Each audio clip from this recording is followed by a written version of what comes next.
একই এআই, একই দিন, একই কাজ। রিয়া প্রথমবার লিখল, আমার শাড়ির জন্য একটা পোস্ট লেখো।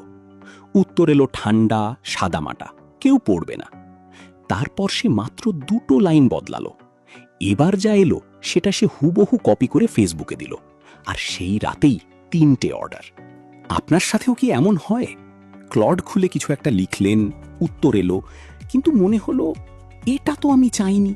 তারপর আবার লিখলেন, আবার এলো কাছাকাছি কিছু, তবু ঠিক না। শেষে বিরক্ত হয়ে ভাবলেন, এআই দিয়ে আমার কাজ হবে না। এখানে একটা কথা পরিষ্কার করে বলি, সমস্যাটা এআই এর বুদ্ধির না। ক্লড আসলে খুবই কাজের।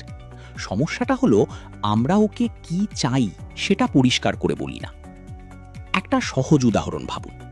রিকশাওয়ালাকে যদি শুধু বলেন সামনে চলেন, সে কোথায় থামবে? ঠিক ঠিকানাটা বললেই কেবল সে আপনাকে গন্তব্যে নামাবে। ক্লডও ঠিক তেমন। আজ আমরা 3টে সহজ ধাপে শিখব কিভাবে ঠিকানাটা পরিষ্কার করে বলতে হয়। রিয়ার দোকানে ফিরে যাই। রিয়া তার নতুন জামদানি শাড়ির জন্য একটা পোস্ট চায়। চলুন দেখি কিভাবে সে তার প্রশ্নটা ঠিক করল। রিয়ার প্রথম প্রম্পট ছিল, একটা পোস্ট লেখো। এটাই বেশিরভাগ মানুষের ভুল। এই কথায় ক্লড জানে না কিসের পোস্ট, কার জন্য, কোন সুরে, তাই সে অনুমান করে একটা সাদামাটা উত্তর দেয়। এবার রিয়ার নতুন প্রম্পট দেখুন। তুমি একজন অভিজ্ঞ ফেসবুক কন্টেন্ট রাইটার। আমার অনলাইন দোকানের জন্য একটা জামদানি শাড়ির পোস্ট লেখো। দাম 2500 টাকা, রং গাঢ় নীল, ক্রেতা মূলত 25 থেকে 40 বছরের নারী। এক আকাশ পার্থক্য, তাই না? যে কোনো ভালো প্রম্পটে এই 3টা থাকে। 1, কে, ক্লড কোন ভূমিকায় থাকবে, যেমন তুমি একজন রাইটার। 2, কি, ঠিক কোন কাজটা করতে হবে। 3, কেমন, জরুরি তথ্য, যেমন দাম, রং, কার জন্য। কে, কি, কেমন, শুধু এই 3টা। ভাবুন রান্নার কথা। আপনি যদি বাবুর্চিকে শুধু বলেন রান্না করো, কি পাবেন জানেন না।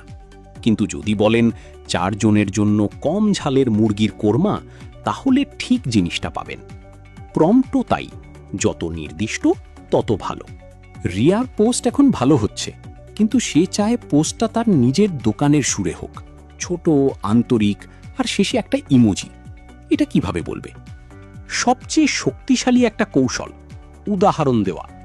রিয়া তার পুরনো একটা পছন্দের পোস্ট কপি করে লিখল, আমার আগের পোস্টটা এমন ছিল, ঠিক এই সুরে নতুনটা লেখো। ক্লড সঙ্গে সঙ্গে ধরন বুঝে ফেলল। আরেকটা জিনিস বলে দিন, ফরম্যাট। কত শব্দে, কয়টা পয়েন্টে, কোন সুরে, আন্তরিক না পেশাদার। যেমন রিয়া লিখল 50 শব্দের মধ্যে বন্ধুর মতো সুরে, শেষে 3টা হ্যাশট্যাগ দাও। এখন উত্তর আসে ঠিক মাপ মতো। ঝাপসা প্রশ্নে ঝাপসা উত্তর। স্পষ্ট করে বলুন, ক্লড স্পষ্ট উত্তর দেবে।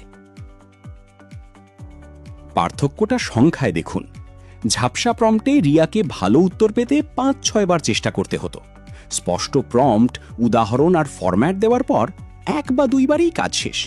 কম সময়, কম বিরক্তি, ভালো ফল। রিয়ার এখন বড় একটা কাজ, পুরো ঈদ কালেকশনের 10টা শাড়ির জন্য আলাদা আলাদা পোস্ট। একসাথে চাইলে গোলমাল হয়ে যায়। কি করবে? বড় কাজ হলে ভেঙে দিন। রিয়া লিখল, চলো ধাপে ধাপে করি। প্রথমে শুধু প্রথম শাড়িটার পোস্ট লেখো, তারপর আমি বাকিগুলো বলবো। বড় কাজকে ছোট টুকরোয় ভাঙলে ক্লডের উত্তর অনেক গোছানো হয়। মনে আছে রিয়ার দোকানের কথা? 1 মাসে যে কাজে তার সারা সন্ধ্যা যেত, এখন সেটা সে চায়ের কাপ শেষ হওয়ার আগেই করে ফেলে। আর সবচেয়ে সহজ অথচ জরুরি কথা, প্রথম উত্তরই শেষ উত্তর না। পছন্দ না হলে বলুন, আরও সংক্ষিপ্ত করো, দামটা শুরুতে আনো, আর একটু আন্তরিক করো। এভাবে কথা বলতে বলতে ঠিক জিনিসটা বেরিয়ে আসে। এটাকে বলে ঠিক করে নেওয়া। এবার সব একসাথে। রিয়া তার সেরা প্রম্পটটা একটা টেমপ্লেট বানিয়ে রেখেছে। তুমি একজন ভূমিকা, আমার কি কাজ করে দাও। তথ্য, দাম, রং, ক্রেতা। ফরম্যাট, শব্দ সংখ্যা, সুর। প্রতিবার শুধু বন্ধনীগুলো বদলায়।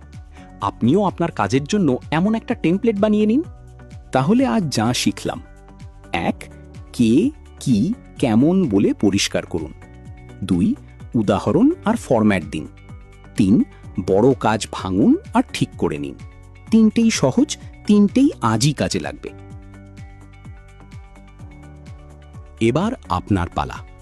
আজই ক্লড খুলুন, রিয়ার মতো আপনার নিজের একটা কাজ নিন, একটা পোস্ট, একটা ইমেইল, একটা দরখাস্ত, আর আজকের 3টা ধাপ দিয়ে প্রম্পট লিখুন। ফলটা কেমন হলো কমেন্টে আমাকে জানান। আর এমন সহজ বাংলা টিউটোরিয়াল পেতে চ্যানেলটা সাবস্ক্রাইব করে রাখুন। দেখা হবে পরের ভিডিওতে।